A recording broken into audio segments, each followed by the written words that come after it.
Please be seated. I just want to point out that Jesus is a little cranky today. I don't know what that was. He didn't realize we were having in-gathering Sunday this week, and so he tells us to hate our family. So I don't know, though, if you sort of go over that passage again, what is the harder word to hear? Is it to hate your family or give up all your possessions? Who's ready to sign up for that? So, I could tell you a story about us, Amy and I, building a garage and counting the cost and whether we will ever finish, but I won't go there. I think what Jesus is talking about as he's addressing the crowd is he's sharing his passion for what it means to follow him and what it costs to follow him. We often, sort of take up the desire to follow God, to follow some spiritual journey, and we think it will lead to something that's easy or simple. And really, though, it tends to cost us a lot in the terms that it changes us. I said that badly. Let me think about this. What Jesus is calling us to do, not necessarily to do harmful things to people we love, but to think about what he's really asking of us. And are we willing to do that? There's sort of echoes of this in our other readings. Our first reading from Deuteronomy, Moses is giving his last sermon to the people of God before they enter the Promised Land. And he's reminding them of all the laws and all the rules, but he's also reminding them of the why. Why are you following all these rules? So it will lead to your life.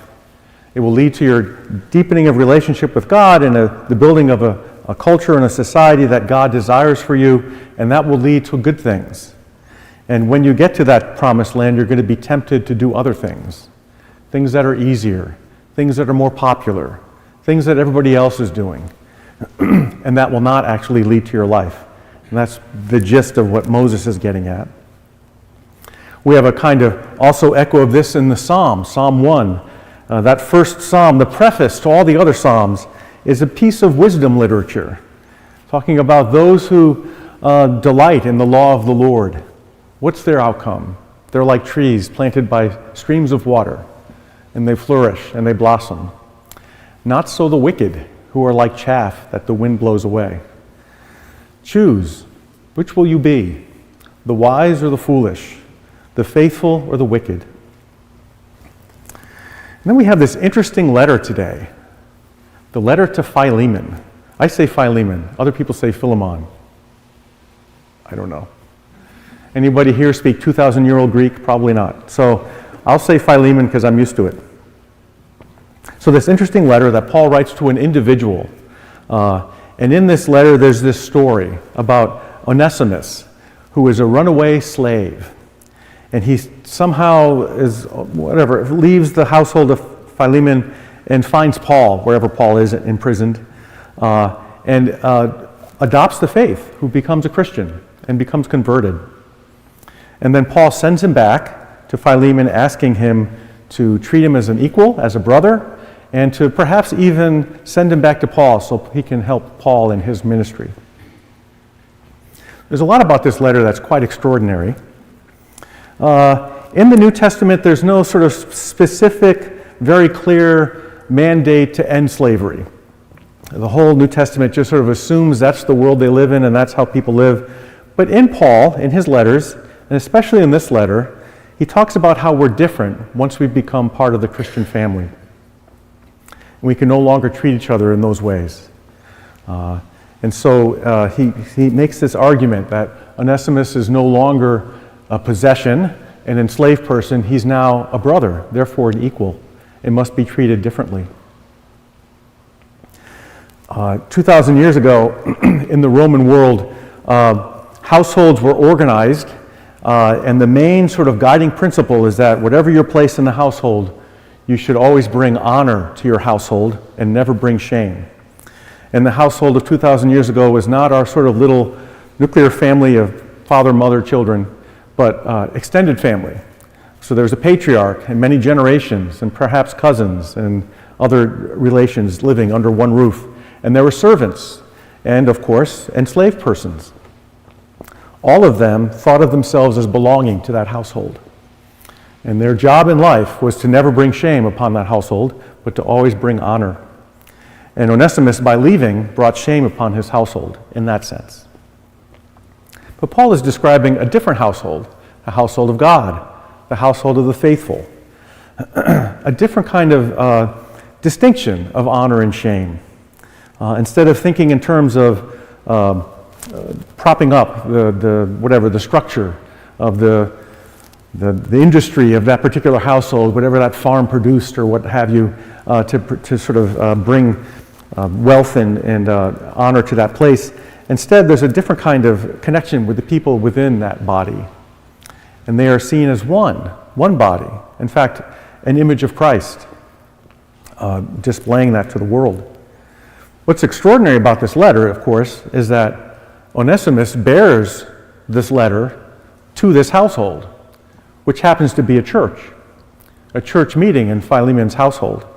So as this letter is brought, it's not given to Philemon to read quietly with a cup of coffee in the morning and maybe show it to his wife and son.